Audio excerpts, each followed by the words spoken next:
Welcome. Welcome, everyone. Welcome to episode 2 of the Thursday Night Throwdown. I apologize for being late. Some things going on. Tonight's guest is our friend Tigo. And Tigo and I are going to debate who is more important to the New York Jets now and going forward. Is it Breece Hall or is it Garrett Wilson? I see the chat is alive. I know it's not the Pride and Chaos show, but I need a video, and until I get one, you get this. And now, welcome to Pride and Chaos. Welcome to the darkest year of our adventures.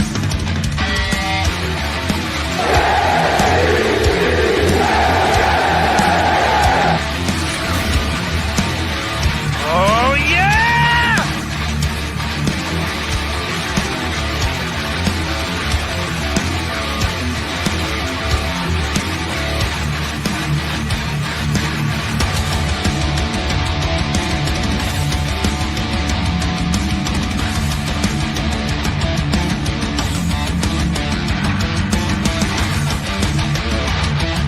And now, give it up for Jeremy and Nick. Now you scared me. And as usual, Nick is wrong. Why are you the way that you are? God, I can't stand you. Let's go to eat a damn snack. Whoa. I can't stand him. I can't. It's well documented. Everyone knows. I'm not a fan of Jeremy at all. One of the worst human beings on earth. Want to say what's up to everyone real quick in the chat. I saw that we had people in there early today. Today's winner was Johnny Jimenez. Johnny Jimenez kicked it off first. I will make this announcement. Dakota is now a member. Dakota is now a sub. Everyone in the chat has been put on notice. You better be on your A game. You better be early. Dakota is now a proud New York Jet fan sub. Knobcraft here early. Papa Yeti. What's up, my friend? Dakota's in the house, like I said. Dano's here. Harlan Abraham is here. The guy who's always here, Wild Wave. If there was a percentage of time watched, I would love to know what Wild Wave's percentage is of time viewed live. He's always here. Harlan, Matthias. Dane's still blocked. Is he here? You're blocking people, Matthias? Come on, guys. Play nice. Play nice. Oh, Dakota, I'm sorry to hear that the woman is giving you hell. I'm sorry to hear it. Well, I'm about to hand her. You know what? Just tell her you're not feeling well. That's what I do. Don't take advice from me. I'm single. I'm single for a reason. I see the chat. Armand is here. Sean McAteer, Braden, what's up, everybody? And everyone else who hasn't commented yet, welcome. So the Thursday Night Throwdown is a debate show. There is not a single person on Jets Twitter, Jets content creator in America, on Earth, in the creation of humanity that loves to argue in a respectful way. But he loves to disagree with people. And last week, he came on after Gunny left, and I said, you got to come on next week. Ladies and gentlemen, the talking argument himself, Talking Jets with Tigo. What's up, pal? If people weren't so wrong all the time, we wouldn't have to argue. If more people were right, I didn't have to often, correct everybody. Exactly. That's how I feel talking to you. That's why we get along so well. If people just weren't wrong so consistently, I wouldn't have to be the way that I am. Let me clear the air. There's something I have to address. There's something I have to address before we go forward. Who the fuck does this green bean guy think he is, talking shit about me and not even bringing me on air? I sat here in my chair waiting for the link so I could be the first. And it's totally blackmail, Green Bean. If you say to somebody, If you do this for me, we won't do that to you. That's blackmail. I loved when he read the definition and he goes, "Oh fuck, it is pretty close." It's not blackmail because they're not doing it in secret. It's out in the open. The news is already out there. We have no say in it. The league knows about it now. It's up to the league to investigate. But the Jets can pull the investigation. They can say, forget it. We don't care. The Jets can pull back. The investigation is being done because of the Jets. It's the same thing as if I decide to, in the beginning, I say I want to press charges and the investigators go do their stuff. And then I recant and I say, never mind. I don't want to press charges. They gave me a new boat. Okay. Here's my thing. Kansas City Chiefs, you're going to lose your one. Yeah. Might as well just give us the one for Zach Wilson and get something out of it. Otherwise, you lose the one. Come on, Nick. Come on. If you're going to blackmail. Go epic blackmail. Look, you're going to lose your one, and you're good. So you might as well just give us your You might as well. Who knows? Patrick Mahomes. Patrick Mahomes 2.0. He's younger. He's Patrick Mahomes 2.0. If Patrick Mahomes goes down, you won't even miss a beat. It's Patrick Mahomes 2.0. No, just send Mahomes to the Jets. What do you need Mahomes for? You're getting Zach. Yeah. Andy Reid, you want to prove you're the greatest of all time. You've done it with McNabb. You've done it with Alex Smith.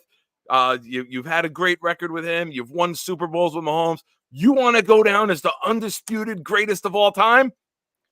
Do it with Zach Wilson, bro. Fix Zach. Do it for Zach Wilson, and you will automatically pass Belichick and every other great coach. Excuse me. So, long story short, there's some stuff going on here. I might have to bounce early. So, I'm not being rude to the chat. We're going to get right into the debate. That way we can complete it before I may have to leave. And whatever extra time we have, I'll hang out. And if we get this done, maybe I'll come back on if it's done quickly. So, Tigo, this week's debate. Who is more important? Is it Breece Hall? Is it Garrett Wilson? Who is more important to the New York Jets this season? Your 3 minutes begins. It's easier if I wait till the clock gets to 30. Now, I think the easy answer is that it's Breece Hall, right? Breece Hall helps your running game. Breece Hall helps your passing game.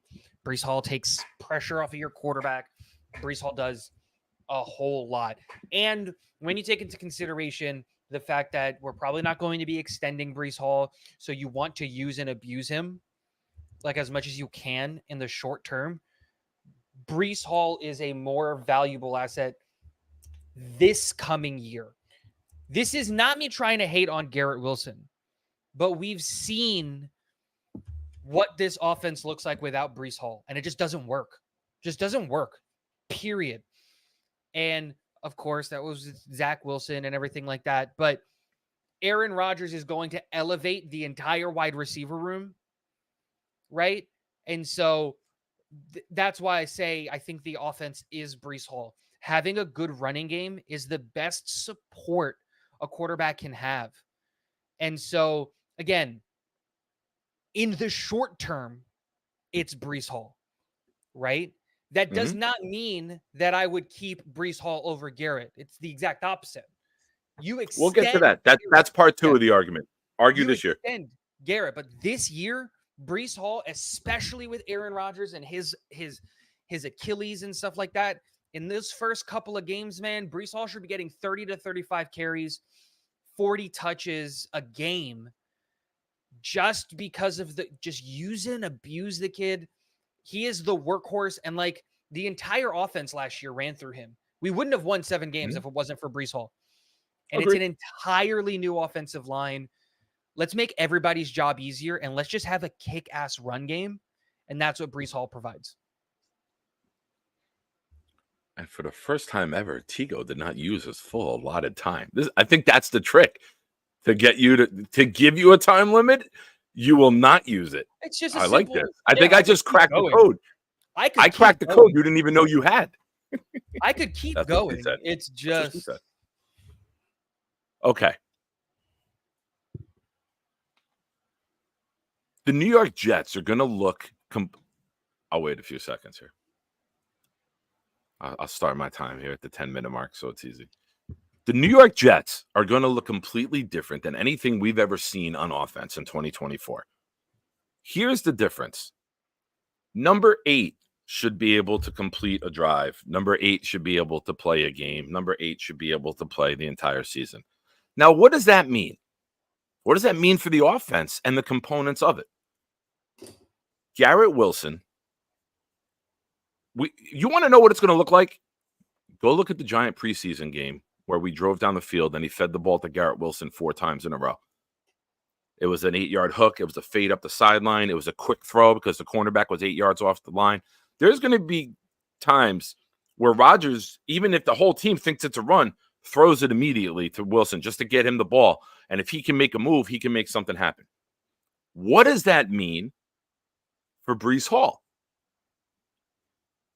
There's going to be less guys in the box because of the threat with Rodgers and Garrett Wilson, which is going to open things up for him. Now, I think the easy answer is to say Breece Hall has more value.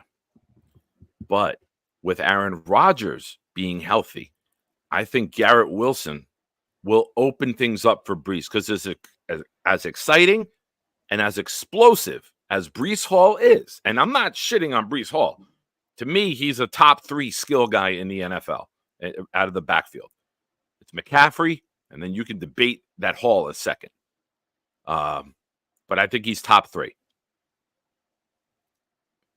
Now, how many times did we see him, I know the offensive line sucked, not be able to create something? Something wasn't there. 8, 9 guys in the box, nowhere to go. Wilson's value at wide receiver and the threat will open up more things for Breece Hall. So essentially, the only way to win the argument here is to say It's they're not equal. even an argument. It's to It's say not they're even an equal. argument. Because the It's real peanut butter thing and jelly, is, right? Nick, because They're equal. I'm still my time. I still have 20 seconds. Hurry up. The closing argument for Nick Shine is to say that they complement one another perfectly. And to be an elite team in 2024, we need 8 to be there and give the ball to both of these guys ad nauseum. Time's up. 3 minutes. No, absolutely. And I think the same argument that you used where you have to double team, you have to pull guys out of the box to stop Garrett, can also be had in reverse. You have to put guys into the box to stop Breece, right? And this is where, again, you're right. We had to pick. This was a really weird argument because, like, I wanted to argue both sides because, like, we both did, right? We had a hard time picking who was going to pick which one because the value of both of these guys is incredibly high, and it changes on the length in the term that you're asking. But, like, let's say you go into a game and a first drive, you take a 12-minute first drive because you're just handing the ball off to Breece every other play and he's running for 6 yards and you march up the field with their run game. And then they go out onto the field. They get a 4-minute drive. Our defense stops them. Not even 4 minutes. They come back onto the field and you're just like, Jesus, are we going to have to stop this Breece Hall guy again? And then you get a 2 tight end set. Breece is in the background, play action 70-yard bomb to Garrett Wilson because they stacked the box because you have to stop Breece so Garrett gets one-on-one coverage. And then that's the whole thing. Or, like, you could do the reverse. What happens when you do 2 drives back-to-back, 6 or 7 plays because Garrett Wilson is just dicing up a secondary? So now you come into nickel coverage, you send 2 corners out there, you put a safety over him, and then boom, Breece breaks a lane for 65 yards like we know he can. Yeah. Because you got a dime package out there. You don't have enough big guys to tackle him. They're going to complement each other so much, especially with 8 there. And so, and New York Jets fan absolutely has a point.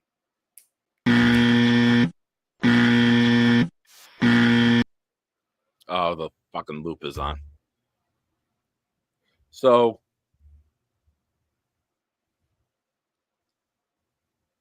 yeah, I'm looking forward to seeing something I haven't seen. Maybe Bilal Powell ran one successfully here and there. But for New York Jets fans who may not remember what this play is, uh, it's called the draw play. And it's not just run on 3rd and 23.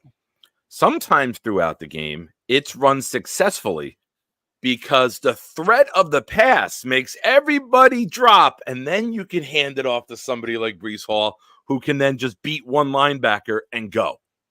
So I'm looking forward to seeing successful draw plays, just like we're looking forward the threat of Brees Hall to Garrett Wilson and others. I'm looking forward to the threat of Garrett Wilson and everyone to opening up Brees Hall on a draw. Imagine Brees Hall being able to run draw plays because he doesn't have Zach Wilson as a quarterback and no one's afraid of him throwing the ball, or Tim Can we Boyle, Mike confirm that White, the or draw Joe is- Flacco, or Trevor Simeon.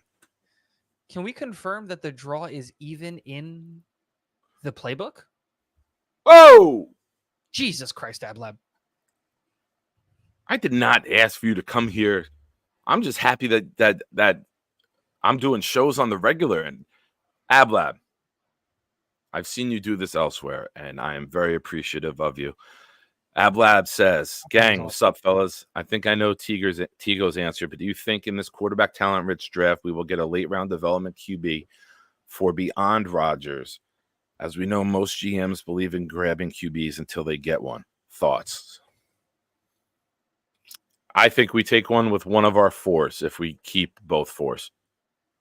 I am a big proponent of trading back from number 10 and using that pick that we get in round 2 and one of our fours to move up as much as we can to make sure we get somebody like I'm very big right now thinking the New York Jets are going to get 2 tackles in free agency. And if that happens, trade back, get Murphy, trade up, get Haynes or Beebe, and build the fucking trenches so that everybody can be successful. I'm very big on that. And now if you get that, you have your 3, you get a receiver or a cornerback, and then with that 4, now you take your developmental quarterback, whether it's Travis, whether if it's Platt, whether it's somebody else that we may not even have pinpointed. I'm okay with that. I'm okay with that. I don't want to do it the first 3 rounds, though. We have other needs. I'll say this. I agree with what Nick said about trading back. I think we get to that answer a little bit differently. I think if we can get a tackle and a guard in free agency, then you see the Jets trade out of 10. Okay. Right? Because I don't think well, same thing. Because now you're keeping Vera Tucker, right? Yeah. One of the and then you could still and get a guard in the mid round. And then I think you trade back out of 10. And I think we picked the same positions essentially, but flipped. I would take JPJ in the first round, and then I would take Chris Jenkins in the second round. 1, because I love JPJ and what he can provide at center. 2, dude, his dad was awesome here. And I think he would be awesome here as well. And then I really like this quarterback class. I think it's really deep. I think a lot of people are overvaluing this quarterback class. I only have 2 first-round grades I only have 2 first-round grades for the quarterback class, but I just don't think we take one. Like, I don't think we walk into this year with 3 quarterbacks. I think we're going to, and I think Green Bean and a lot of people have really figured it out. I didn't think that he would take this job, but the more I keep seeing the reports, I keep seeing that this is probably where he's going to end up, is a guy like Ryan Tannehill taking $4 or $5 million, coming to be the backup here in the New York Jets, or a guy like Marcus Mariota, and then we just go with some practice squad guy that no one is going to really care about, and that's what our quarterback room is going to look like. If we take a quarterback, Patty Grimes mentions one, I think it's going to be a 6th or a 7th round guy. So your Isn't Sam Hartman like this? Didn't Sam Hartman and Aaron Rodgers grow up playing Pop Warner together? Aren't they like the same age? Yeah. Okay. Yeah. That rumor's and true. The coach was the guy from Georgia last year who's in LA. He was actually their coach when they were coming up. Forget his name. Ablab, thank you, brother. Thank you, man. I feel blessed. Thank you. Crazy late. Yeah, I think 4 is the sweet spot to take one. just because of the needs. Now, if we go nuts in free agency, if we create 50, 60 million, I could maybe see us moving up to get somebody if they like. But I'm going to throw a take out there with this.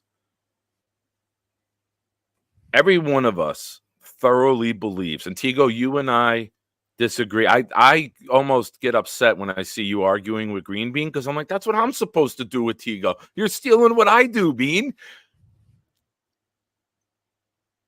If we agree on this is a win now year for this regime, right? Yep. I would not be surprised if 2025 draft picks are used to make moves this year. I wouldn't be surprised at all. If you are at that point and you are desperate, I wish I knew how that worked. Do you have to clear the organization, the owners, and say, hey, I might want to use a future pick to go up and get this guy? Not when your seats Or are they- like if your seat's not hot, but that's the thing. It's win now or you're fired. Yeah. And You want me to we've win now? already I seen might need Woody another handcuff- asset to do it. We've already seen Woody handcuff this general manager before. We saw it last year with the backup quarterback. He wasn't allowed to go get a backup quarterback. He told make it work with Zach, right? Yeah. What is there anything to make you believe that Woody isn't going to handcuff JD and say, okay, do what you want in this draft. I'm not going to interfere, but you can't use future assets. Yeah. Like I agree. I would use this. I would use next year's second round pick to try to get a second round pick this year, or, a second and a third next year, a second and a fourth, a second last year. You take one of our fourths this year, next year's 2 to move up into 2 into the second. Like I would totally be down to do something like that. But that's assuming that Woody is going to make a smart decision. And that's just not a good assumption that we should make. Yeah, I just wish I could be on a fly on the wall. We know they fucking record everything, man. I need a one jet drive, uncensored version, like complete behind the scenes of behind the scene or the cutting room floor, right? That's what they call shows like that, where the things that they normally don't put in, you get access to. I would love that. I would pay for that. What can we do? What am I allowed to do? What assets can I move that are future? It would be interesting.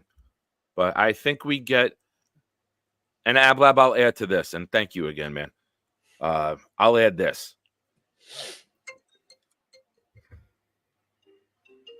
All right. Hold on. This important call coming in. What do you want, bitch? What do you want, bitch? I'm on the show, bitch. What do you want? Oh, I forgot. Sorry. I just wanted to know if you passed. I passed gas. I don't need to tell you every time I fucking fart. I'm on the show. Said, call me, you bitch. Yeah, I said call me a bitch. You said call me. Yeah, call me bitch. I said call me bitch, and you still haven't done it. Look, take a big Miami Dolphin and shove it up your ass. Oh, you're such a bitch. That was my mom. So, yeah, I didn't know what was going on here upstairs that I got to attend to. So I was trying to see if he can pop in. But, yeah, I think we could get a guy. I don't think it's a guy that we could put any hope into long term. I think it's a James Morgan type. Somebody that's an extra arm, somebody that maybe could develop with the right environment, with Rodgers there, maybe something that Zach was supposed to do. Like you could convince me Michael Pratt in the third, depending on how free agency goes. Like let's say you trade back. Like let's say you trade back out of 10. You take the 2 4s and go up. No. Let me real quick. Let's say free agency goes tackle guard. My coffee is very good. You're good. Free agency goes tackle guard. We bring in Curtis Samuel, right? Use your guy. We bring in Curtis Samuel. You bring back Ashton Davis, Chuck Clark. Hell, you even bring back Jordan Whitehead on a $3 million deal. Whatever. Who cares? You bring back Solomon Thomas and Quentin Jefferson. And you know what? You even bring in a running back. Singletary's coming in, right? You trade out of 10 You take JPJ round 1, you take Chris Jenkins round 2, and you're looking there at round 3, and there's still a ton of wide receivers on the board, and you're staring down the barrel of Michael Pratt. Bro, you could convince me if that was the way that the offseason went, we went and we got a wide receiver. We addressed the tackle room and the guard room. We got a center, so now Joe Tippmann's playing right guard. We got our offensive line fixed. You know, we got a big boy, Chris Jenkins, on the interior of the defensive line. Safety room has been handled in free agency. Like, the entire team is kind of built, and now you're just trying to find value in the depth and in the trenches. You could convince me to be like Michael Pratt in the third. But if you take out that Curtis Samuel signing, nah, take a wide receiver in the third and in the fourth. Like, again, it's a very particular set of things would need to go on for you to convince me to take a quarterback in this draft. Like, I would need to feel incredibly comfortable after rounds 1 and 2 and be like, team set. Team is set. As long as we got health, team is set. Let's start working on the backups. All right.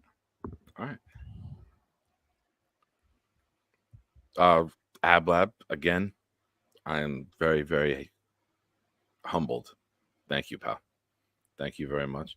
And as Dane said earlier, Dano has created a competition on the Proud New York Jet Fan Show. Last Super Chat wins. As of right now, Ablab, you are the first and the last. What you win, we do not know. Normally, the last chat wins a future appearance on the show. So, Ablab, as of right now, you are in the lead, my friend. I might just say someone has to top this donation to top Ablab. Yeah. I mean, it's very humbling to see this. Thank you. Thank you so much. I appreciate you watching the show and then doing that. All right. What else we got? Nick, who has a better beard, you or your mom? You fucking talk about my mother. Ironically, out of all of that with Jeremy and that joke, my mother is a Dolphins fan. Ugh. So, and my dad was a Jet fan. And my mother used to have we had a side door that we always used at the house. And back in the houses that were built years ago, there was a divider. Like, it wasn't a full wall. It was like a half a shelf, almost kind of like an island, but it was just like to put like keys and like papers and stuff in. And she had a chime hanging from there that was a Dolphins chime. And I may, in my younger drinking years, have decided to rip it down in one of my drunken jet rants at home. But she forgave me. She still lets me call her mom. But she made my nephew a Dolphin fan, and my sister's a Jet fan. So she got us back so much worse than that. Scott, I don't think you won. I thought I'll have to check the videotape. But I thought Dan won. Murphy? I think Daniel Murphy won. I'll check it. Scott, and I'll get back to you. Dano, it's your game, Dane. You should have to manage this. Open up one of your extra browsers, brother. So, all right. Let's get back to the discussion. Going forward, right? Breece Hall might not be on the team in 3 years. 2 years. Yeah, well, he's been here too. It's a 4-year deal. So 2 more years.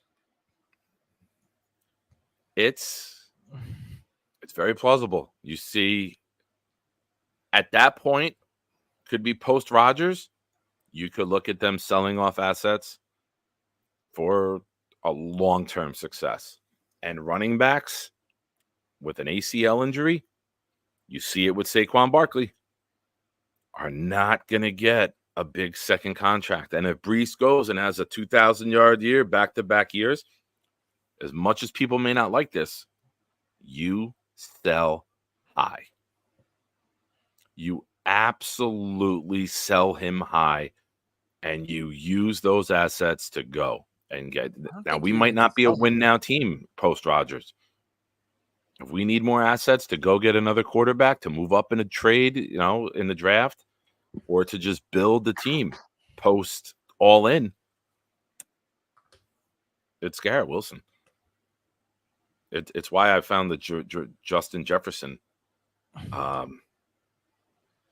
Go get Justin Jefferson. Why? You go get Justin Jefferson. You're sending Garrett Wilson as part of that package. No, you're not. You don't think the Minnesota Vikings are going to say, send him back? They can ask. They're not going to. Why would the Jets? Justin Why would the Jefferson's Jets not bring going. Justin Jefferson on, though? Why? Let me propose the Because question. he's the best wide receiver in the NFL. You're going to bring him on, pay him. You're going to give up premium assets, probably at least 2 ones. He's getting a quarterback ransom. And you're going to pay him $30 million a year, 12 months before Sauce, Garrett Wilson, Jermaine Johnson are all extension eligible? Yeah. You better be prepared to lose 2 of them. Yeah, we are. This idea that we're going to keep all of them is insane. We're not keeping Brees. That's easy because you don't pay running backs. That's why I think you trade Wilson and keep and I don't another think you're pick. keeping JJ either. I don't think we get Jermaine him. Johnson. Let me say this. I do not think it's even plausible that we get him. I think if he goes anywhere, it's to Houston. I don't think he's going anywhere, period. Minnesota would be dumb to let him go. They're about to go move up for a young quarterback. It would make way more sense for them to keep him, right? They don't have a quarterback on the roster that they're paying a bunch of money to.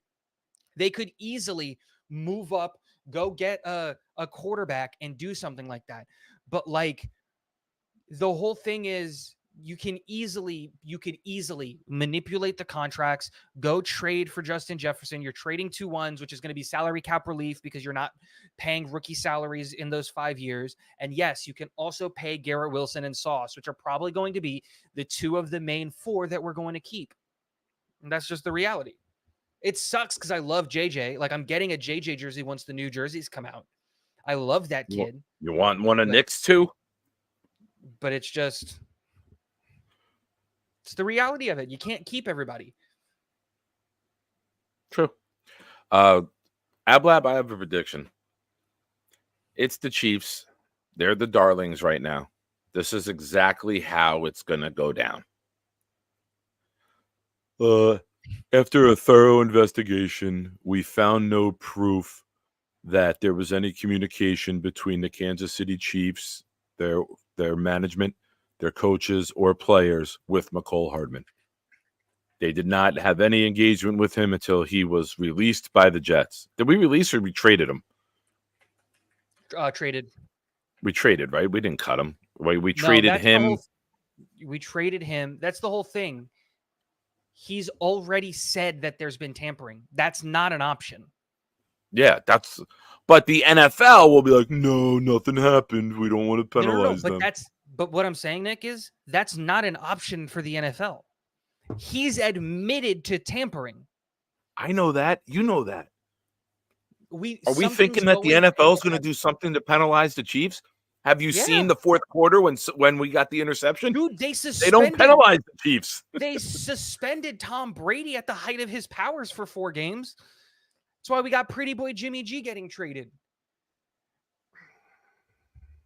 They got the Taylor Swift money in the pocket already, dude. They don't care anymore.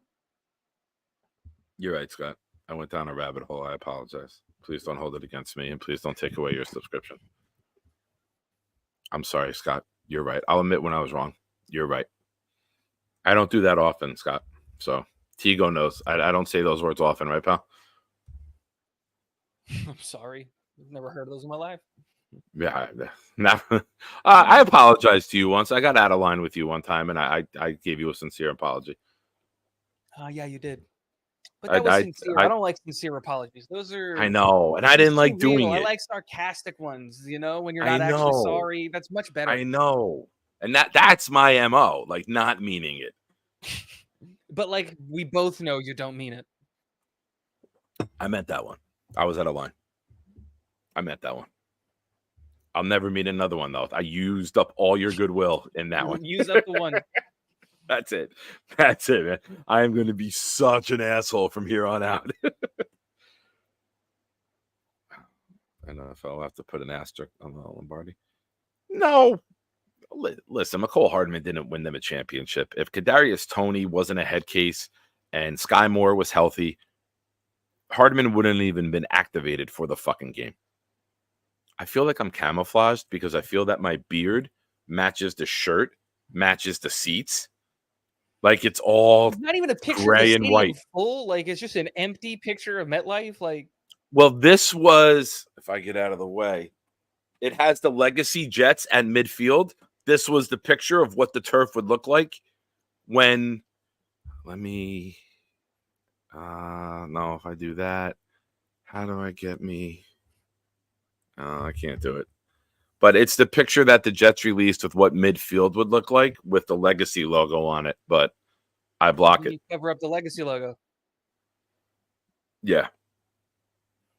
Yeah.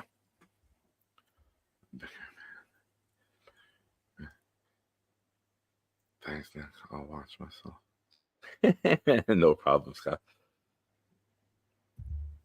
I know it's got the green.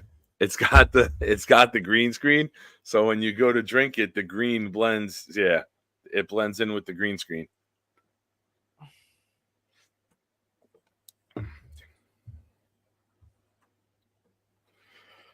You know, Dane. Dane, since you were the first super chat and you wanted a prize, here is your prize. We're now linked on social media. You can send me a photo for the backdrop. Obviously, it's got to be clean, no nudity. That's your thing, Dean. That's your fun that you get to have. There we go. That could, yeah. I was right. I know. All right, that'll be the thing. The last super chat, you get the first one, Dane, since you won. You asked for weeks when I was going to be eligible. So from now on, the last super chat can send me a picture, and that'll be the backdrop. Picnic's backdrop. Tigo, before you leave, I know you said you had limited time, and I do as well. I'm waiting for something, for a text to come in. Any surprises so far from the combine? And Green Bean literally word for word said earlier what I said on the IOW show today with Lamar. And Lamar says, "What's up?" He said, "We got to have you on for a draft thing at some point." You don't look at the combine for risers. You look at the combine to eliminate guys, in my opinion. If you look for a guy who's going to work out well in shorts, and you're weighing that over someone who had a great workout or had 3 good years of film and did it in big games and big moments in the SEC or whatever, and you're like, oh, this guy runs across the field real nice in shorts. Or this guy throws it great when there's no pass rush. Or this guy from BYU rolls to his left and throws one nice down the field 64 yards in the air. You're going to fucking fail.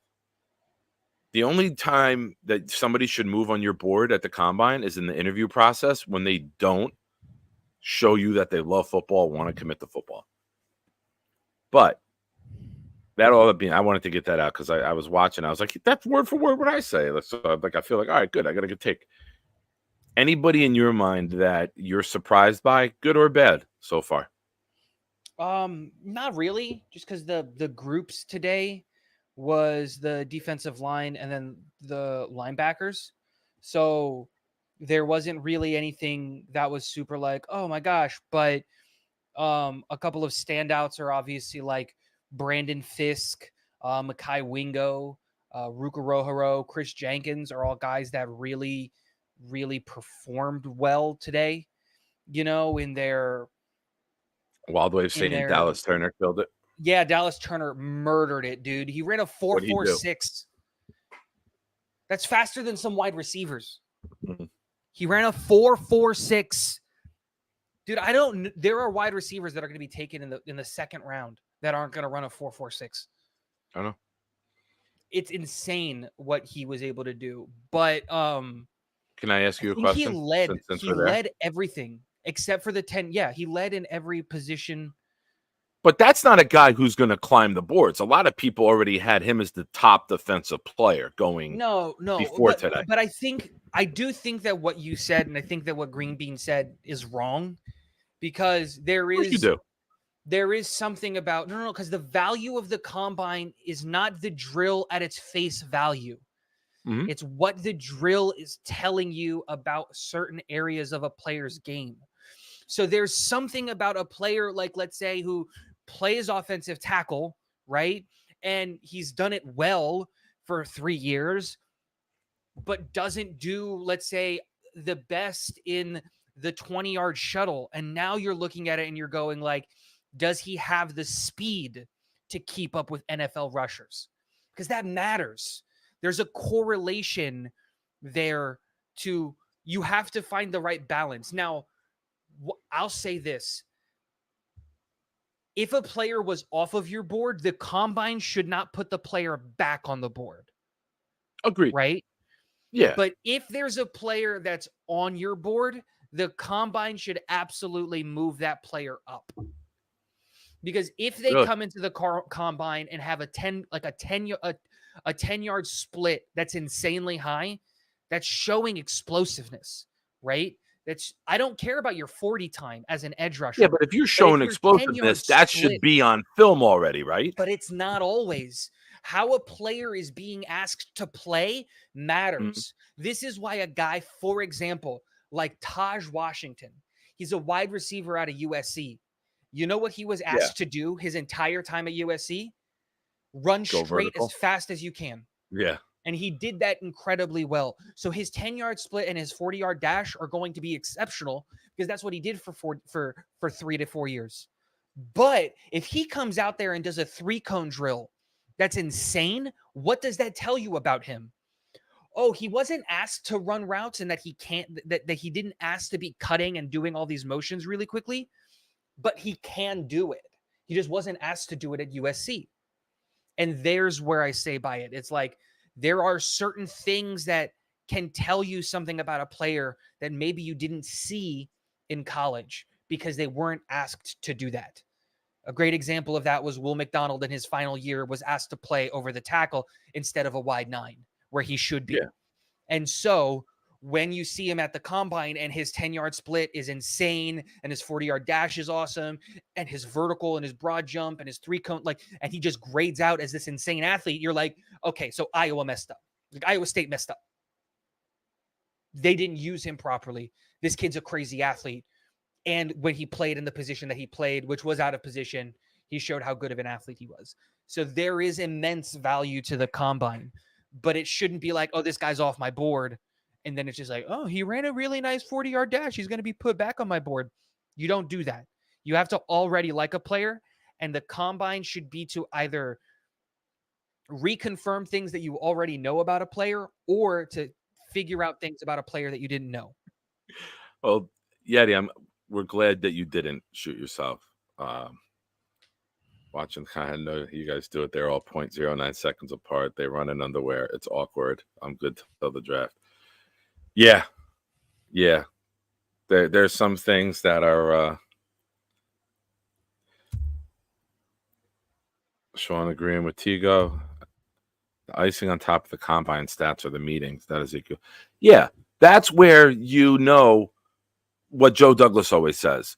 This is a guy we sat with. We know he loves football. He's dedicated to his craft. He's going to be first in the building, last one out. He lives this stuff.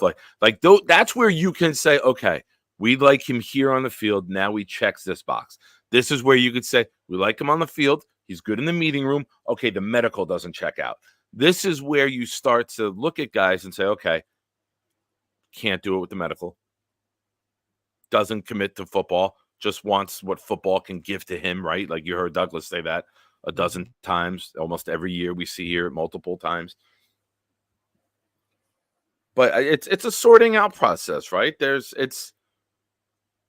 used to have the rubber wrestling figures when I was a kid in the 80s. They were the rubber wrestling figures. You would sort them. Oh, these are the good guys over here. These are the bad guys over here. Same thing with like the combine. You're sorting out who's draftable, who's not. And some teams, this is why everyone's got different process, right? Some guys might have it as this guy we can't pick, and another guy say, no, this guy is third position on the board for us at that spot. So it's interesting. I would love to just one year get complete access to it, you know, Tigo? Like for us, like guys who like really, really want to know, how do you get to that point on a player? How did you get Will McDonald up to 15 or even higher? I would love to pay for that. Even if it's 2-3 years later, you go back and do it, right? I think here's the thing, right? I think a lot of the things that people forget when they're making boards is that, like, when you and I make a board, we try to include every player. NFL franchises Yeah. aren't like that. They'll just We eliminate don't have players. access to the data to remove them, though. No. We do. I think we have the same access. You can get all 22 tape. You can get all the stats. Like, we have the same access. Oh, I meant the We meetings. might not the have meeting, like, I think. yeah, we might not have meetings and stuff like that. But like, what I mean is, like, there are players that are going to be just off of people's boards. Like, for example, a guy who's going to be incredibly controversial this year is JC Latham, because there's only two camps on JC Latham. You either really like him or you really don't like him. And so some teams are going to have him on their boards and really high, and some teams are not. They're not even going to have him as an option. So when a team goes into a draft, they're going to have 10 guys that they can take in the first round. They're going to have 10 guys. And whether those guys are graded highly according to, they have 10 guys. And generally speaking, I can follow the thought process of how they got to Will McDonald to as high as they had him on the board. Dude, there were people before the draft, I was not one of them, who had Will McDonald as edge 1 over the other Will Anderson. like they had him over Will Anderson. I thought those people were crazy. I still do. Will Anderson was incredible. But like, there were people that were in love with Will McDonald.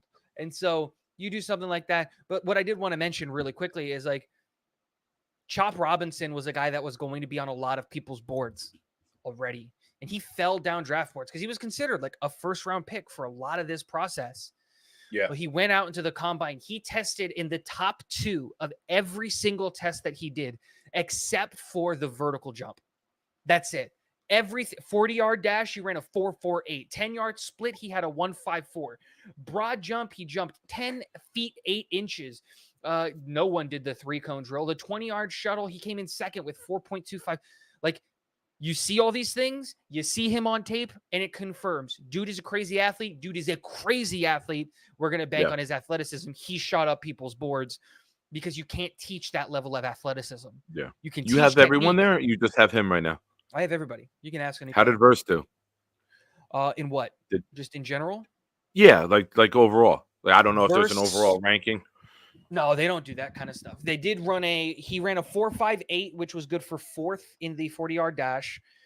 He had a 1.6 in the 10-yard split, which was good for tied for 6th. He jumped a 35 even in the vertical, which was good for 7th or 8th. Okay. What about Latu? He run? Latu did run. Latu did not do well. Really? Let me correct that. He did well. He just wasn't on the top. He ran a 4.64. So he was outside of the top 10. He was 1, 2, 3, 4, 5, 6, 7, 8. He was 9. He was tied for 8th, I guess is the best way to say it. He ran a 4.64, and then he had a 1.62 split. Again, these are really good numbers. Just, this is also a really good edge class. Yeah. You know. Let me sorry, I'm trying to work with the lighting here a little bit. I feel that it's too high. I'm trying to get it a little lower. Let me ask this, because I'm going to keep presenting this scenario. And I want to thank everyone for hanging out. We got 30 people here watching. Thank you, everybody. I appreciate you guys coming in. It's a Thursday night throwdown. Tigo and I argued over who's more important to the 2024 Jets with Hall and Wilson. And then going forward, we agreed. A rare agree for me and Tigo. So it's a monumental night here on the channel. Let me present this scenario. The New York Jets get 2 tackles or a guard tackle in free agency. And now you have the ability to keep Vera Tucker at the other tackle, right? Yep. You also have the availability with your 3rd round pick to take a guard. Yep.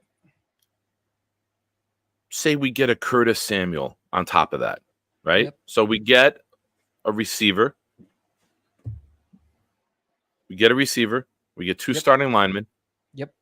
We leave ourselves in a position where we can take a lineman in the 3rd round who could start. Yep. All right. Who did we take in the first? That's what I'm getting to. Oh, okay.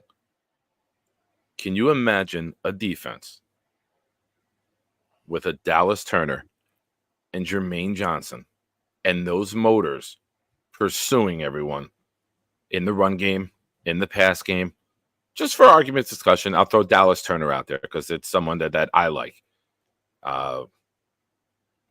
My scenario, is I love trading back and possibly taking Murphy and then trading up to get an offensive lineman. So I'll just leave it here right now at 10. I have a very difficult time knowing what I know about Robert Saleh, where he comes from, and how often they drafted defensive linemen in round 1 in San Francisco. Knowing that we've lost 40%, as of now, it's projected to lose Huff, Woods, Jefferson, and who's the other one? Thomas are free agents. So we could lose 4 guys right there, right? Worst case scenario, we lose those 4. You don't think that this team with this GM and this coach is maybe going to try to say, let's get veterans on offense so we don't have to wait for them to acclimate. The defense is good enough. Let's take a guy, either Murphy, Dallas Turner, and let's just keep manufacturing the best defensive line in football, or one of, right? I hear what you're saying. Like, if you get 2 just not an starting option. caliber offensive linemen in free agency and a receiver that you can plug in, I It's think just not an defense is option. in play. I'm not saying that it's not in play. But ultimately the decision is going to come down to Joe Douglas. It's not Robert Saleh's pick. That's the whole thing. It's Joe Douglas's pick. And so But while Douglas you is can easily Douglas has shown that he's going to go BPA. One, Dallas Turner's not. And you're telling me if we're picking 10 first, and it's he's been not gonna 9 be there. offensive guys in the row, Dallas Turner's not going to be the number 1 guy on their board? First of all, Dallas Turner's not going to be there. He's going to be in Chicago. And if you're at 10 and you're taking a defensive player, it's Byron Murphy. So let's correct that statement there. Let's correct that statement there. That's fine. I'm just throwing out Turner as the discussion. I want Murphy. I'm a D-tackle guy. But the reality is that we don't need just one wide receiver. See what I'm saying? And the reality is that you can't wait until round 3 to take a guard. People know that Why you not? need That's a guard. where you get your interior offensive lineman. But you can't just leave it to the third round. People can jump because people are going to jump. Yeah, If but you they don't leave know it that for you one took an guy. edge There's in round several 1, guys. You could take your 3 and a 4 and move up if you have somebody targeted. If you say it's got to be Haynes, it's got to be BB, it's got to be the kid from Pumi, Puri, who's moving up? You got Mahogany. You can pinpoint your guy and say, we're going to sit and we're okay with any of these guys, or you can jump. You can't do it. You can't. But you're not going to take a guard at 10. I'm not telling you to take a guard at 10. No, but I'm saying that there are other options. The answer there is you trade back. Let's say 9 offensive players go. You don't think someone is going to be chopping at the bit to get Dallas Turner? That's exactly where we cash in. I agree. That's where we cash in. Dude, if 9 offensive players go, let's say it's 4 quarterbacks, 3 wide receivers, the tight end, and 2 offensive, everybody goes. It's 3 quarterbacks, it's 3 offensive linemen, it's 3 wide receivers, and Brock Bowers. Those are the first 9 picks. 2 linemen.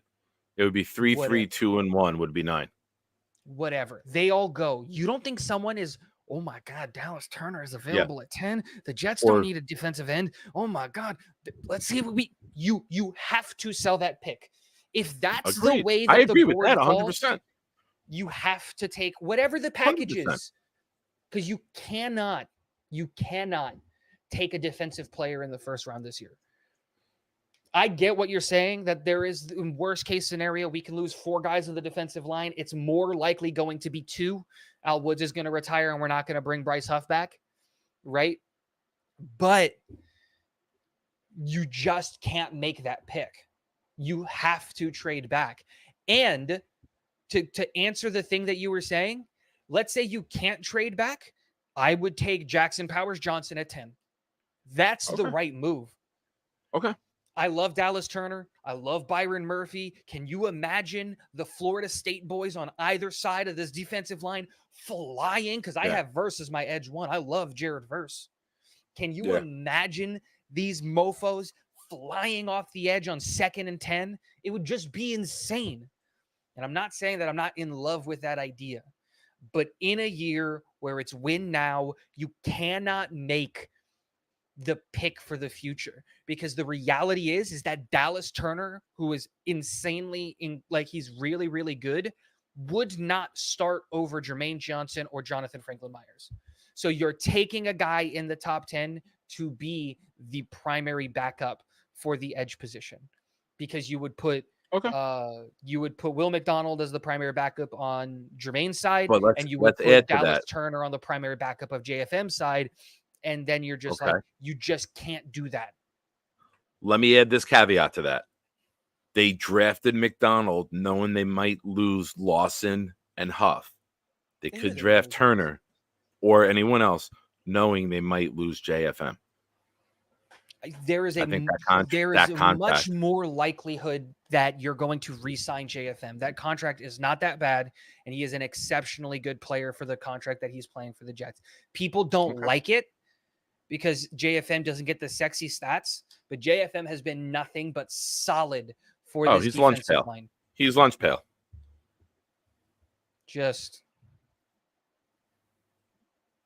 But yeah.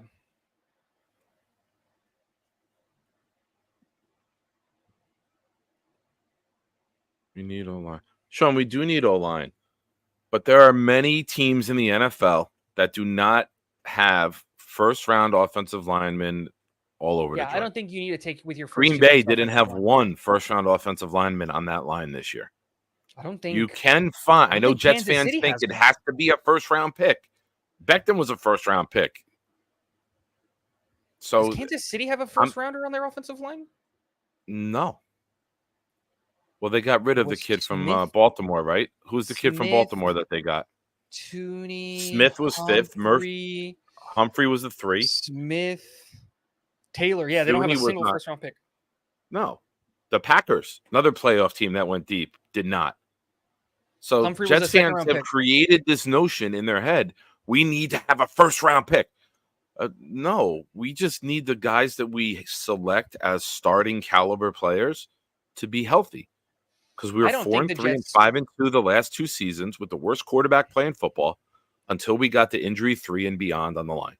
Whoever we classify and deem as a starter has to stay healthy. Yep. Imagine how many games we're going to win with Rodgers compared to the quarterback play we got the last 2 seasons. This I don't even think fascination with it has to be round 1 guys. No, because you're going to break up the unit eventually. And you don't need overkill. You need stout guys. You don't need number 1 guys everywhere. Nobody has that in the NFL. Yeah, Wildway said it. I was about to say it. 2. I was about to say it. I don't think tackle is on the board for the Jets at 10. I don't think that's a reality. I think they are looking at wide receiver. I am 100% of belief that they go into this offseason saying, with Aaron Rodgers, win now, we need to get stout veterans to come in and play. Yep. You could still take one in the mid-round. You could take another Carter Warren type in around 3. Get his teammate. That's fine. Christian Gonzalez. That's fine. No, it's Matt Goncalves.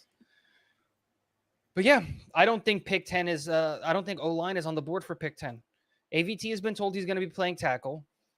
Joe Tippmann has been told to practice center and right guard. So the reality it is much easier to say that the New York Jets are going to spend big money at center and at tackle and then find a replacement guard. Because big money at center is what? $10 million? You know what I mean? Like you can go and get a big money. Like it's easier to get a big money center than it is to get a big money guard, because like guard money is like $20 million where center money is like 10. So you can go and get a big time center. And Joe Tippmann is incredibly good at guard. So like you can go and get a guy. I'm just throwing out a name. I'm not saying he's my favorite guy, but you can go and get a guy for like Kevin Zeitler for $7 million. You know what I mean? So it's just one of those things where it's just like, I don't know Good if night, you're Dave. going to trust a young offensive line in front of Aaron Rodgers in such an important year, so that not only are they learning the NFL game and the NFL speed, but they also have to protect your franchise quarterback coming off a catastrophic ankle injury. Yeah. Like, you just don't do that. Right. Good night, Dane. Feel better, bro. And I'm looking forward to it. You could send me some. They do have to be Nick approved. It's not just you send me something and it automatically goes on. I do have to approve it. You know my sense of humor. You know that I'll put something up as long as it's not in the cancel category. I'm okay with a good sick humor joke. Who are some D-line free agents? Well, as of right now, Chris Jones is technically a free agent. You got Christian Wilkins from Miami. Those are I think the two big names. If you're talking about players that could come to the Jets, like in terms of like contracts that we might want to look at, This is where you bargain bin. It's going to be someone we don't Yeah. even speak about, like Jefferson last year. You could think about bringing in a guy like Sheldon Rankins again, right? Because you could justify. He left for money, though. He left for but money. he didn't get it. He got a 1-year deal from Houston. He got $9-10 million. Yeah. Jefferson got $6. Well, Jefferson's probably coming back. Tiari Tart is a guy that you could see maybe coming back, but you're looking at veterans there. Fletcher Cox probably isn't going back to the Eagles, so you could probably bring him in for $7 or $8 million. A guy like Daquan Jones could be brought in for like $6 million in a rotational role. A guy like Maurice Hurst could be brought in for a rotational role. If he wants to go back to his old stomping ground, you could bring in a guy like Javon Kinlaw for like $3 million. I wouldn't love that. Roquan Davis. There's a lot of guys that are going to be like available, but this is the reality is the most likely scenario is that it's going to be Solomon Thomas, Quentin Jefferson. Those are going to be your two primary rotational guys, and then we're somebody going to like Daquan Jones, and then get you're somebody probably from going Daquan to, Jones from Buffalo. Yeah. Sport Track has him at estimated $6.8 million. Dane, I have voice of fire. Is it too winning again? Yes. As of now, you're winning. You snuck in to sneak up on Ablab, and the last super chat does get to pick a wallpaper for the show. That's what we're doing now. I am going to create some sort of group, Shine Timers, I think, something like that, and we can have some perks there. I just got to figure everything out. I don't want to do it if I get this trucking job and I'm out in Memphis for 3 weeks or in Virginia for 3 weeks and have to do the show like remotely. But I'll figure it all out. It's a good problem to have. You know, you got Javon Kinlaw, who's a free agent. Scheme familiar.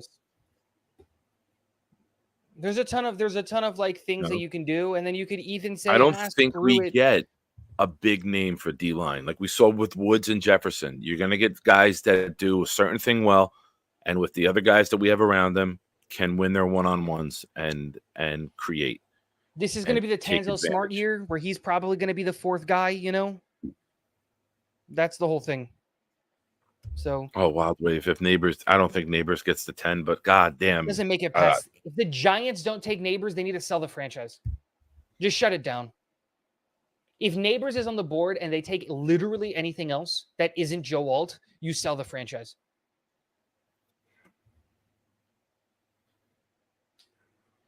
I could dig that.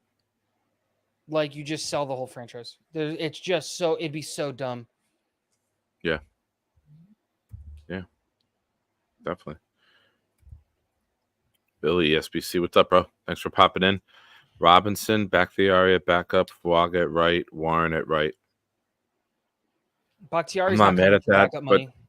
I gotta trade back though for Fuaga. I don't think I'm taking him at 10. I would take him at 10, but one, he's a right tackle, and AVT is going to play right tackle. 2, Bakhtiari is not taking backup money, and he's not going to be a backup. He's going to get some team is going to offer him $10 million on an incentive-laden deal to start. Some team is going to do that. And so it's just Robinson at left tackle is the only thing on that list that actually made sense.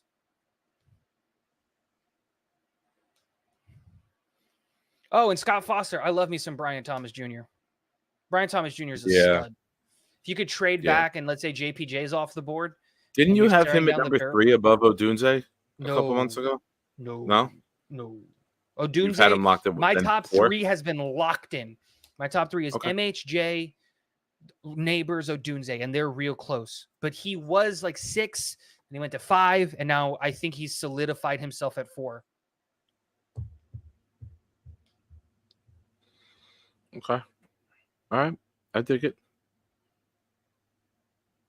Rogers. Back to here. I think his father was solid.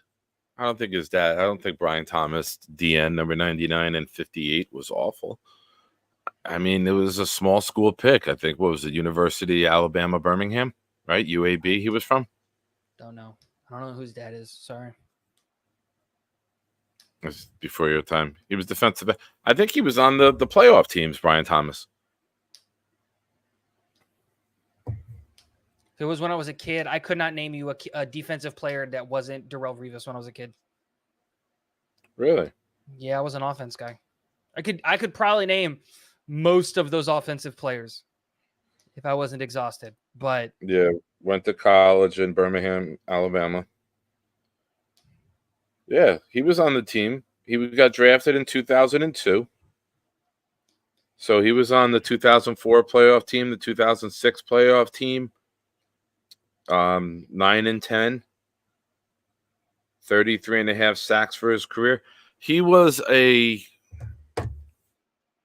more athletic JFM. He was your run defensive end. He wasn't your John Abraham off the edge. He was your run defensive end guy. He was stout. That's the key word of that's the word of the day. If we're doing Pee Wee's Playhouse, stout. Ah! Also before your time. I know Pee Wee's Playhouse. Oh yeah, you know that? I saw it on Broadway. I know of it. My ex-girl took me to see it live on Broadway in the second row. One of the best non-sport related, might be the best night of my life. You know, non-kids being born or anything like that, just an experience out for a night. I'd say it's number one. Like better than any concert, better than any wrestling event. And I was the front row on WWF for 2 straight hours when ECW invaded the Manhattan Center in September of 1990 or February of 1997. My face was on the WWE network as the promo in the crowd. It was me. That was up there. But that night seeing Pee Wee Herman, man, that was one of the best fucking nights of my life, man. So also, good. Billy, starting AVT at tackle is just asking for re-injury. That is objectively not understanding how the body works or what positions get put under load and under stress for tackle versus guard. If you put him at guard, you're asking for re-injury. Guards have to move forward. It's vertical movements. He has to load up on his ankles and on that Achilles. Asking him to do that is asking for re-injury. A tackle moves laterally. They move left to right more than they're going to move up and down. So if you actually want AVT's health to be taken into consideration, the best spot for him is tackle, not guard, because he's going to be facing much lighter opponents regularly, because the opponents that he's going to be facing are going to be anywhere from 40 to 60 pounds lighter. And also, he's not going to be loading up on the Achilles. He's going to be loading up in his hips, which is where you want it. So just objectively, that's just not how the body works. If you're asking him to load up on his anchor, like that's just on an Achilles. Yeah. Yeah. Sorry, I'm just reading something. No, you're fine. But yeah, if you really care about the injury, you want him at tackle, not at guard. I don't think the injury is playing into any effect on where he plays, if I'm being honest. I just think it's easier to find interior offensive linemen than it is to find tackles, and AVT can play tackle exceptionally well. But if you want to bring the injury conversation into it, asking a guy who with a recovered ankle to move laterally and not load up on it is what you're going to do. Billy makes a good point, though. You're asking a guy coming off Achilles to chase speed rushers. He's not chasing And he speed rushers. He might not be ready for week 1. That's why I think it's better putting him at guard and getting a tackle that we know we could put a tackle. But if he's not ready for week 1 to play tackle, he's definitely not going to be ready to play guard. But I would rather have him in a phone booth than out in space coming off of that injury. No, but that's objectively wrong. He's going to hurt himself again. Loading up on that, you have to think of what a guard is doing, man. Guard is getting really low and then loading up a ton of weight on his lower half and in those ankles and on those knees. If you put him at the right side, the Achilles injury isn't going to affect speed laterally going back. He's not literally running after edge rushers. He has to take a kick drop, which he's incredibly good at. That is going to be the thing that's going to, they're already saying that his recovery is going incredibly well, but like, you put him at tackle, he's going to keep up with these speed rushers better than anybody that we've seen, and we saw it from him. So, look, is he probably better at guard? Yeah, but you can't be picky about it. You're really going to go into an offseason needing 2 tackles? Dude, if it was that easy, why haven't the Cincinnati Bengals fixed their offensive line in 4 years? They're literally an offensive line away from the Super Bowl. If it was so easy to fix an offensive line, if it was so easy to find 2 offensive tackles that are going to be stout, everybody would do it. It's not. So if you have a player that can play tackle well, you have to use that as an asset because it is so hard to find good quality NFL tackles. There aren't enough of them. All right. We're here. Let's have the discussion. You got 5 minutes or you got to go? I got 5. A hard You're 5. going to. Okay. All of that being said about AVT, the questions, the inability or the concerns with him going to guard. Do you do it? What? No, that's dumb. You're not picking up the 5th-year option? I'm picking up the 5th-year option. I thought you were talking about trading. I thought you were talking about trading. I'm doing that every day of the week. I'm picking up the 5th-year option. I have no problems with it. And Really? yeah. All right. I'm okay with it. But for discussion, I'm going to throw some counters out at you. This fan base went fucking ballistic about Becton and saying that there's no way we could pick it up because he basically missed almost 2 years. Now you're looking at AVT, who's missed 3/4 of 2 seasons. I know Becton only played 1 game in the 2 years, but AVT hasn't played a game in November since his rookie year. Coincidence that AVT, when he stayed at one position, played 16 games? And the last 2 years, we've moved him, and he gets body part snapping?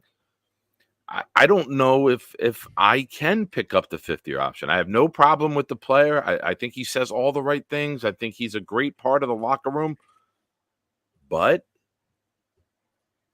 I don't know if I can guarantee the $14 million the following year. You know why you can? And you know why you do it? Because the injuries all came after he wasn't allowed to practice the position for fear of reporters seeing him practice the position. He got 0 reps at tackle. And while you but doing 2 days of soft reps, because they're not go hard during the week. Doing 2 days of soft reps midweek aren't going to what I'm saying is an injury. Moving a guy around, playing guard and playing tackle is using different muscles. Playing left guard to right tackle is using different muscles. When you get into that situation, you're putting a guy in a position to fail, and he got hurt, and that happens. But like, you're not going to use that against him because 1, they aren't the same injury, like at all. So you just, and isn't Moses still on the Ravens? I think Moses was a 1 or 2 year deal. I think he's still on there. Let me ask you this right now. If you could trade Elijah Vera Tucker and you know that you can get Christian Haynes or Cooper Beebe, would you do it? No. Because it's No? not a You wouldn't trade matter. AVT for a 2 right No. now? No. Okay. Because right. who's going I'm to play asking. right tackle? I'm not suggesting it. I'm just asking. No. But I'm asking who's going to play right tackle. If it was so easy to find tackles, why haven't all of these franchises who needed tackles found them? But I get that. I understand. But I'm going to ask this question.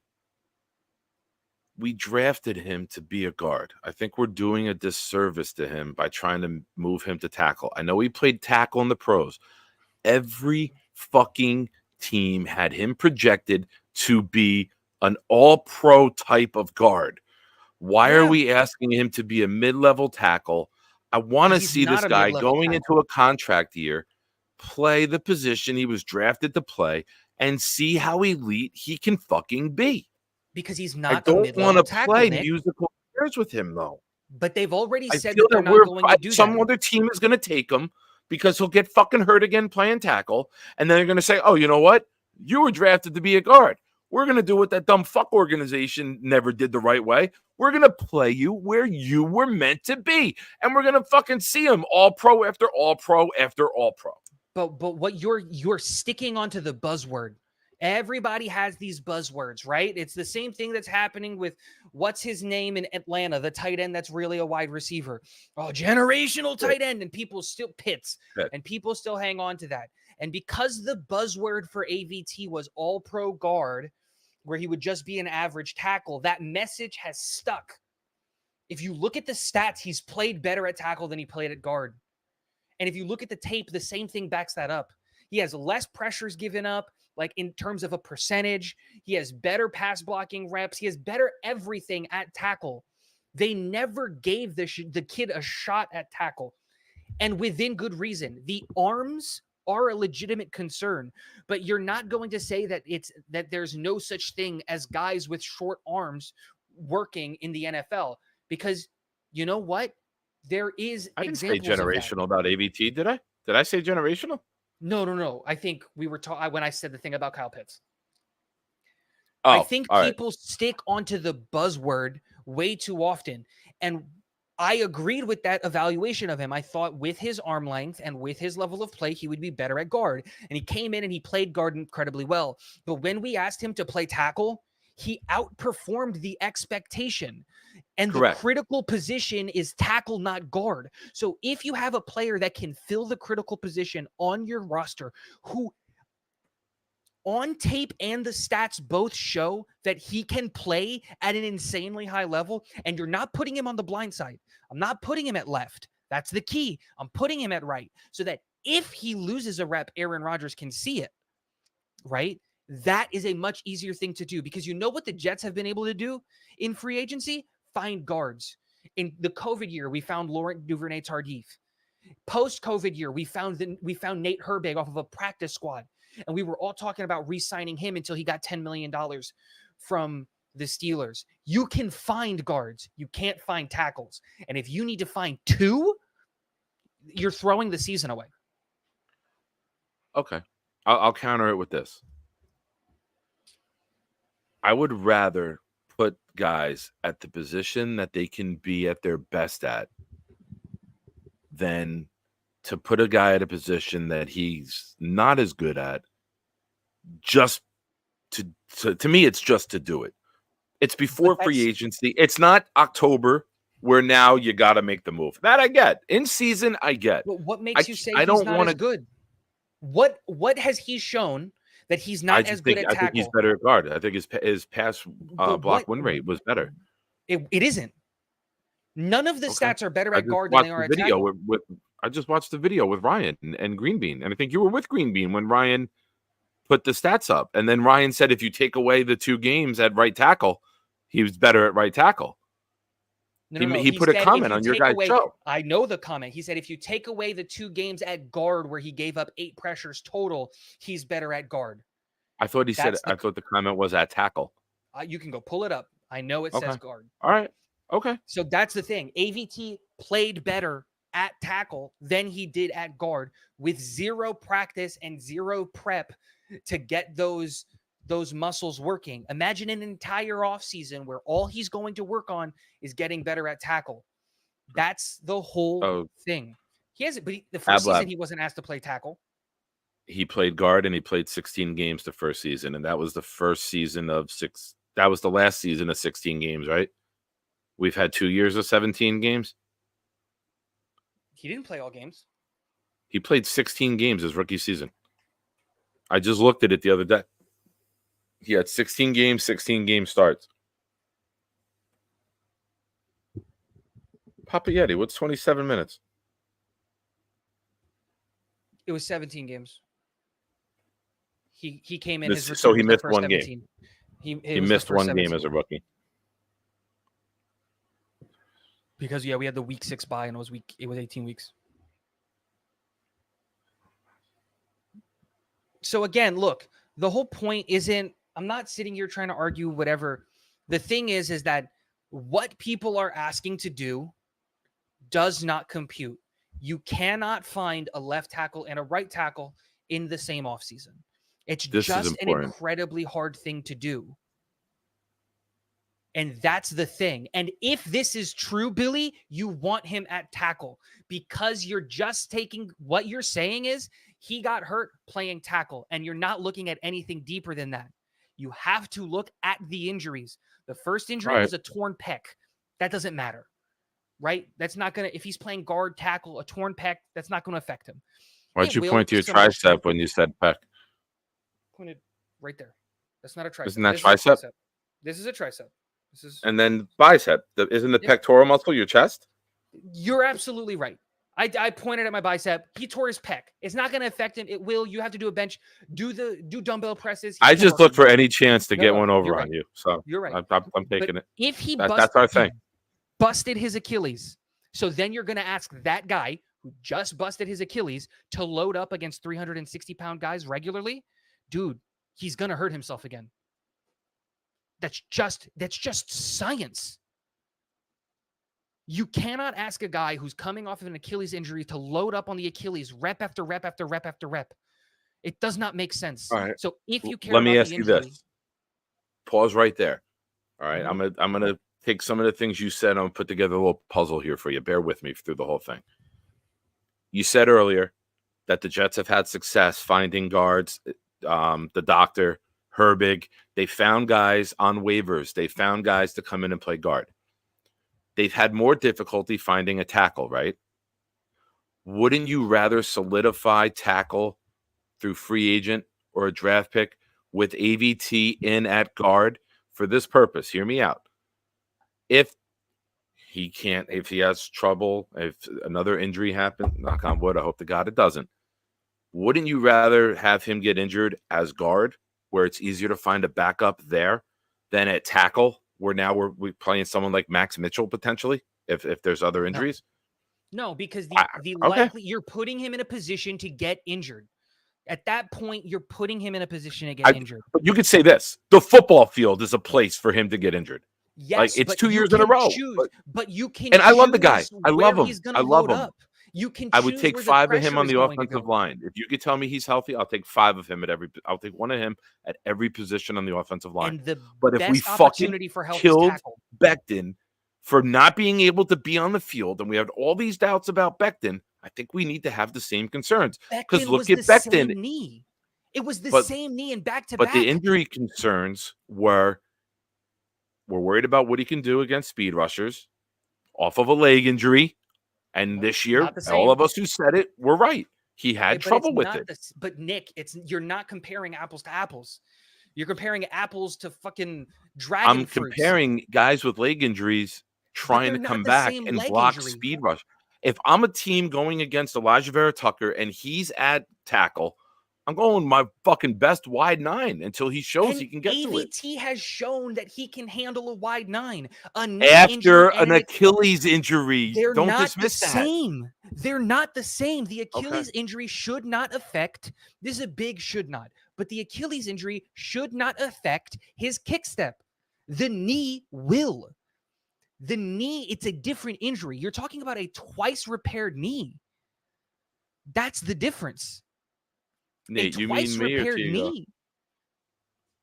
I think you mean you. And Nate, thank you for watching. If it's your first time here, man, please subscribe.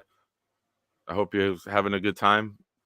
It's a Thursday night throwdown where I have a content creator come on with me and we debate different topics. But Tigo and I can debate any topic. If you ask us if toast is better than dry bread, whatever I say, he's taking the other one instantly. But that's a good dynamic between us. Thank you for joining, brother. Yeah. Yeah, I'm very curious to see what they do because I think you have to weigh a lot of things. I don't think the fifth. I know you got to go, so we'll wrap that up. I don't think the fifth year is a given. I'm not shocked if it's taken. I'm not shocked if it's not. Last year with Becton, I said it would be a total shock to me if they picked it up because he missed 2 straight years. My exact words. This year, I'm not shocked if Vera Tucker gets picked because he has been such a team first guy. There's been none of that Becton bullshit that we dealt with. I'm a left tackle or all that stuff. He's been a team guy. They love him for it. Any of that. He's got no. He's the epitome of the perfect teammate, which plays to his favor.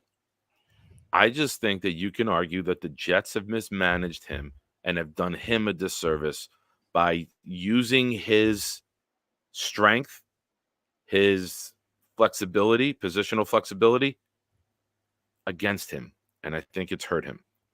Sometimes you got to have that fuck the world, I got to worry about me attitude. And I agree. And I if know you're he doesn't have AVT it, but it's very interesting to see how this plays out.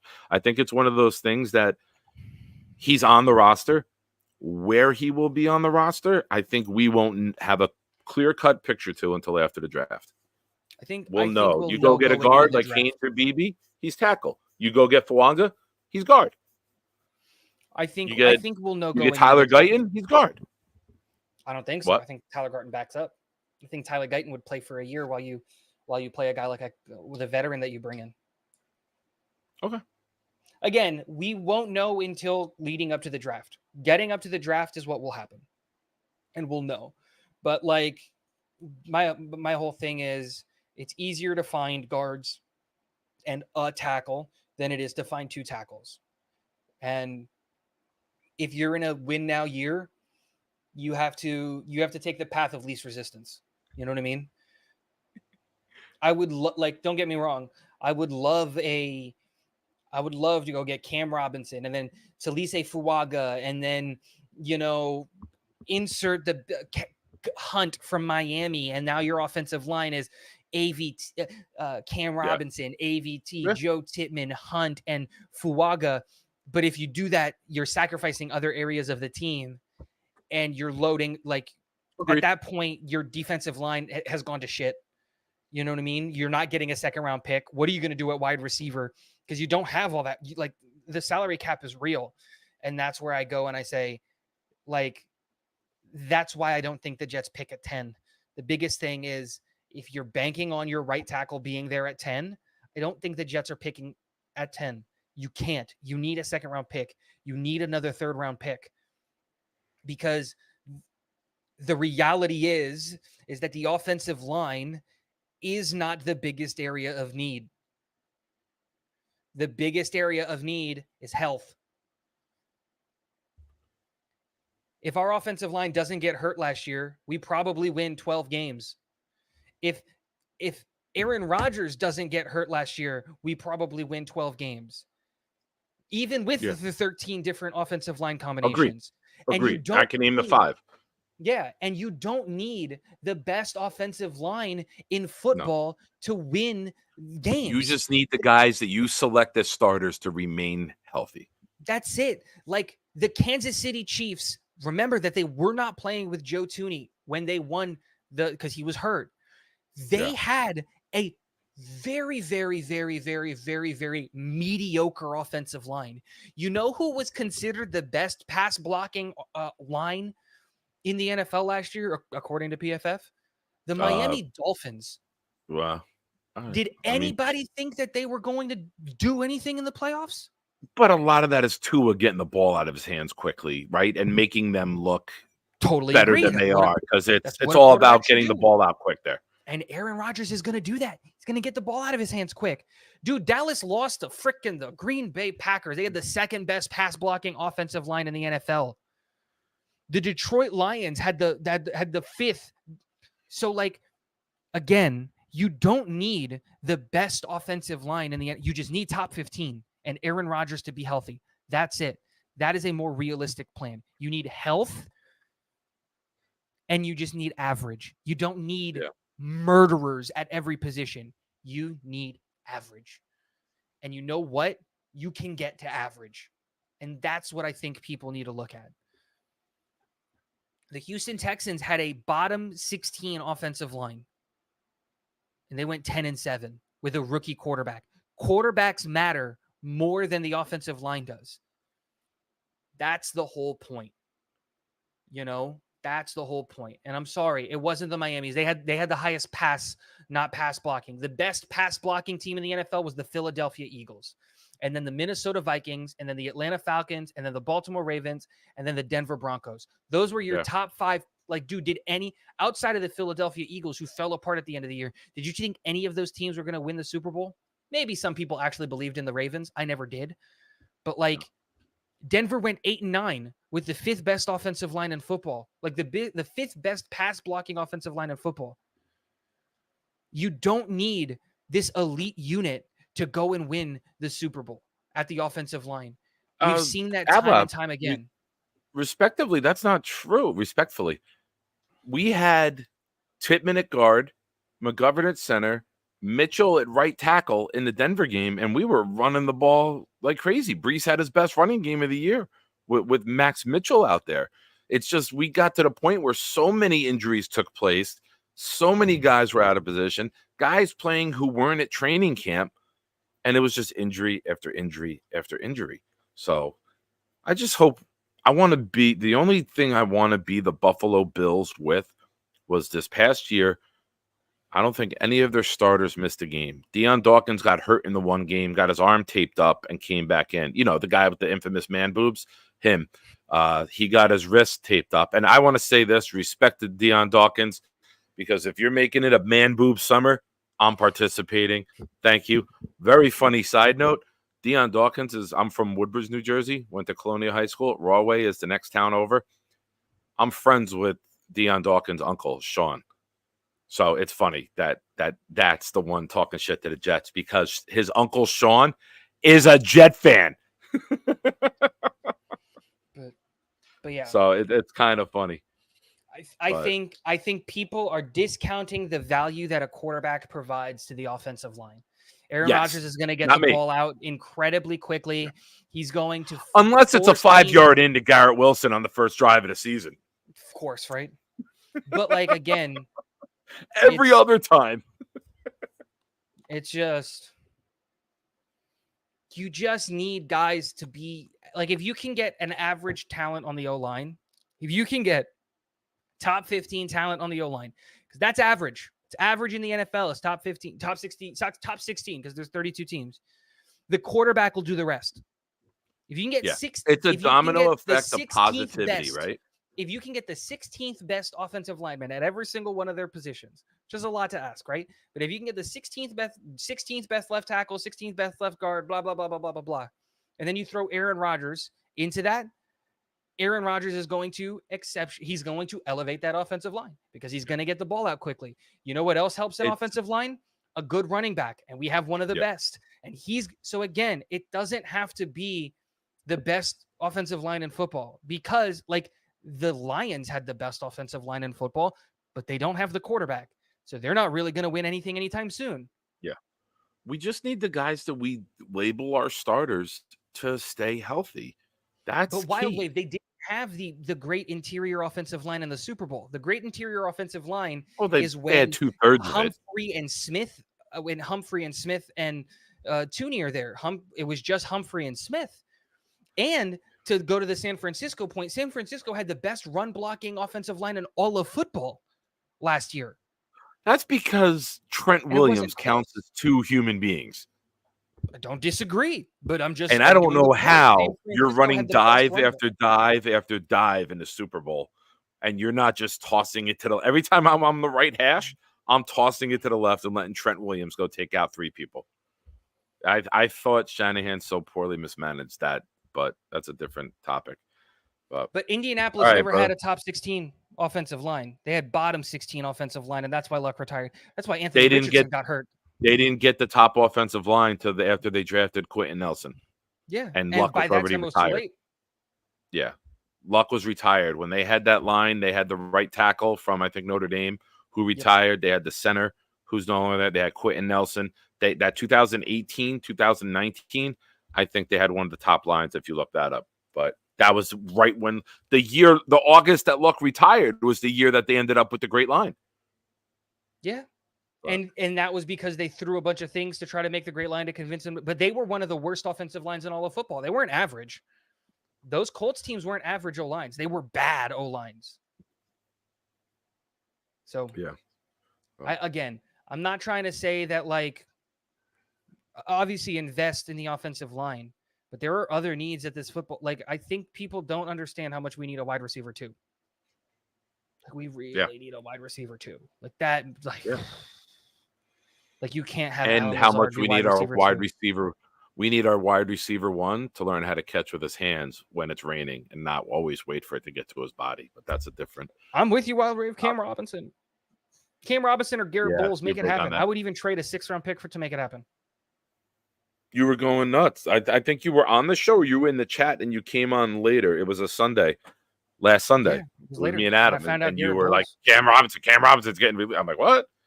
Yeah. So you were first on the Cam Robinson train. I hope it happens. Dude, I do too. But it's been a pleasure, sir. Thank you for joining. Go. I know you got to get off. Have a good night, everybody. Get off to the kids. Hey, if you get off, you get off. But you guys got some questions? I'll take questions. Otherwise, I'm gonna call it a night. But fix a beard. Beard gets a little curly every now and then. Gotta make it come back to life. Straighten it out. That's what she said. But yeah, if you guys got any questions, fire away. I want to thank Dane and obviously Ablab again for the super chats. I just got monetized this past Sunday, and it's been a very good week. Yeah, Dane. Yes. This is what you need. Now we just don't need players like that. We need more Michael Carters on this team. We need impact players drafted with our 4s. I don't think we have a 5. Our 4s, our 6. We need to get impact guys there. They need to be better than Michael Clemens. They need to be gems of the draft. We know the first round picks. The draft is won and Super Bowls are won and contenders are made and long-term stability is made in the middle rounds of the draft. You can find a quarterback in the 6th round at 199 overall. You can find a Puka Nacua. It's possible. I mean, if you look at the New York Jets and you say free agency, we get 2 starting linemen and we get a wide receiver, I don't think there's not a team in the NFL or an analyst in the NFL who doesn't say, look at that team. If they stay healthy, they're a contender for the title. That's what we are.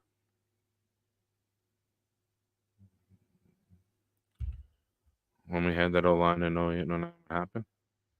What happened was we had a quarterback that can only take us so far. We had the number 1 rushing attack in football. We had the number 1 defense. We just didn't have the quarterback play to get us 1 extra drive. You know, being shut out in Pittsburgh in the first half, I was there for that. Hurt.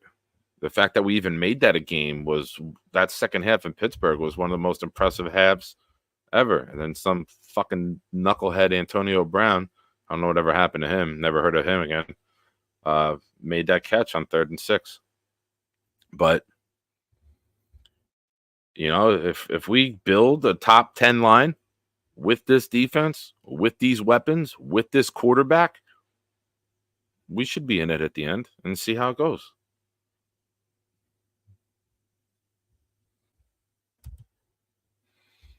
An average O-line will win you nothing. I mean, was Kansas City that high rated this year? I missed. Anyone have the rating on Kansas City or the last couple Super Bowl winners? I know Kansas City's tackles play were pathetic. I'm sure Thuney, Humphrey, and Trey Smith raised the rating of that line, but the main thing is having the same guys there.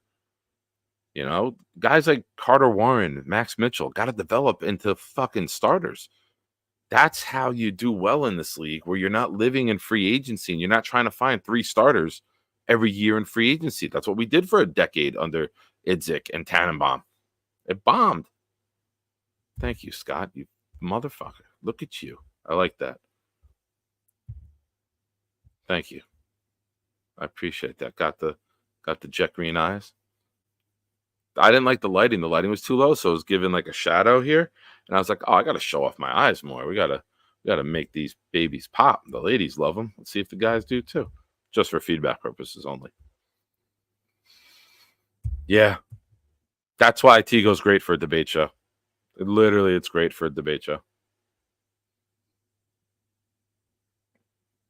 Good old lines make everything work on offense. Yeah, complementary football isn't just offense and defense. Complementary football is my quarterback knows how to make the reads. We all remember, I keep referencing this. If you guys have heard it too many times, you're going to roll your eyes saying he's saying it again. Remember on One Jets Drive or Hard Knocks when Aaron Rodgers talks shit to the safety? He's like, back up. I know you're not coming. That makes a difference. That takes the pressure off of your line when your quarterback knows who's blitzing, who's not. Make the right protection calls. Rushers aren't coming free. Blitzers aren't coming free. He knows where the blitzer's coming from. He's going to get the ball there. So Garrett Wilson and Breece Hall complement one another. Another starting caliber wide receiver. You try to double Garrett Wilson. Now we're going to take you away over there. We're going to attack that side.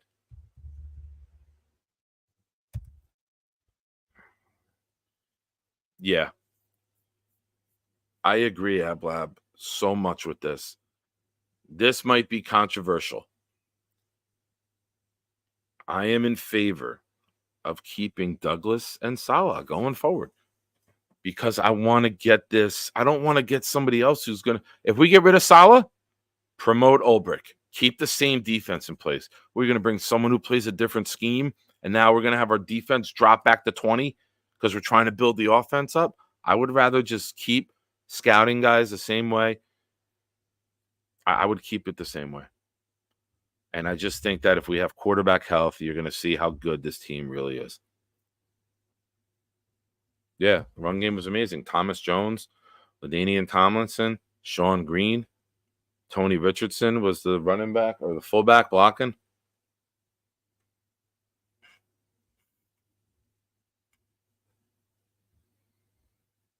Rodgers. Anymore, he can't run anymore. He can move still. He'll be able to move. He's not going to be like a Tom Brady sitting back there, Jet fan 4, but he'll be able to move. I just saw somebody, Ian O'Connor is doing a book that's getting released on him. And I said that he's bulked up. Upper body looks bigger, and he asked him and he confirmed. Yeah. We did. You know, you could say Tittman is one of our studs. And then to be determined is the other one. Not that Tittman is anywhere near what Mangold is. His pass block ranking was 30 out of 34th this year.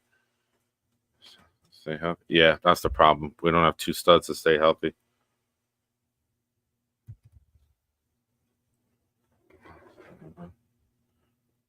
Yeah, that's the most important thing.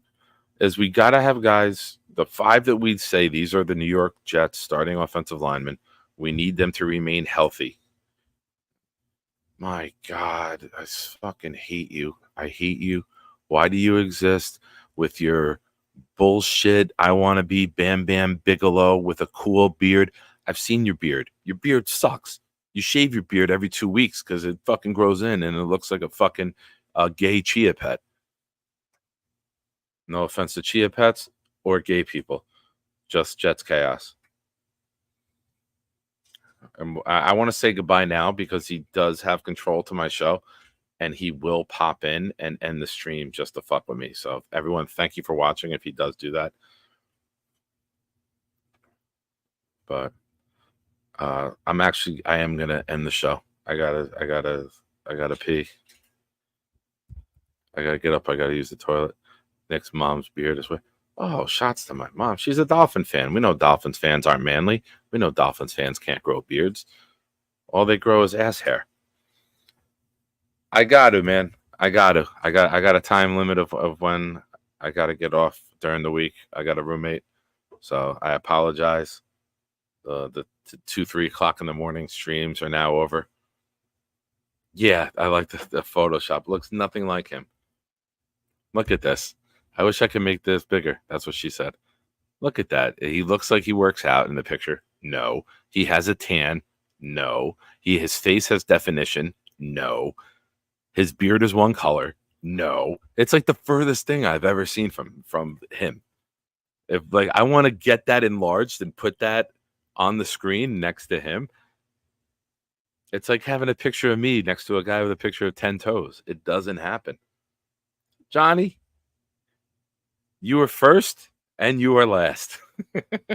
Everything else in the middle, you missed. Where's Billy Bilstein? I'd just like to say Billy Bilstein is my favorite Jewish person I've ever met. I've never heard anybody have more logic, wisdom, charisma than Billy Bilstein. But all right, everyone. Thank you. Thank you again to the super chats. Thank you for all you guys for hanging out. Sunday night, 9 o'clock, the Sunday shine time. We're going to have a mock draft in hour 1. And we're going to have a female guest in hour 2. That's a little tease for you horn dogs out there. So Sunday night, we'll see you. Thank you, everybody. Even Jet Chaos for popping up. He probably didn't even like the stream, this selfish jerk. Always telling me, make sure you like my videos. Make sure you like my food video. Make sure you do this. Make sure you do that. He comes in, calls me a loser, and leaves. What kind of shit is that?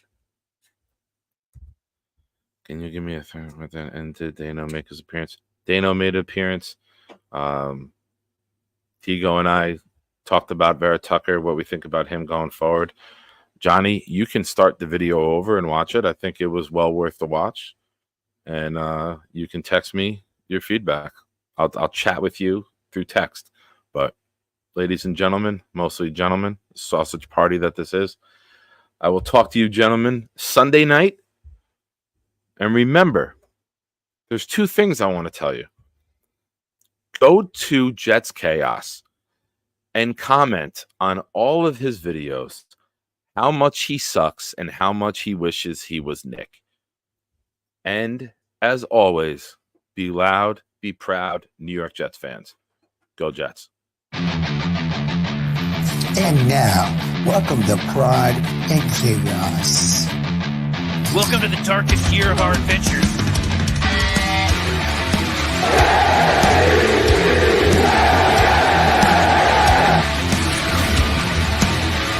Oh, yeah!